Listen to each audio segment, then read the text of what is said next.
পাগল মন মন রে মন কেন এত কথা বলে ও পাগল মন মন রে মন কেন এত কথা বলে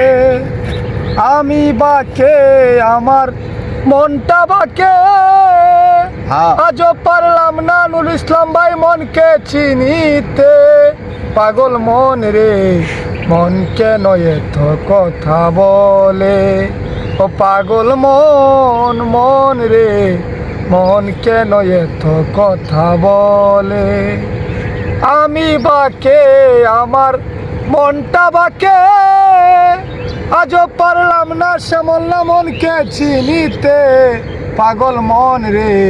মন কেন এত কথা বলে ৮০ তোলাই সে হইলে ৪০-এরই মন মনে মনে এক না হইলে মিলবে না ওজন পাগল মন রে মন কেন এত কথা বলে ও পাগল মন মন রে মন কেন এত কথা বলে। ঠিক আছে।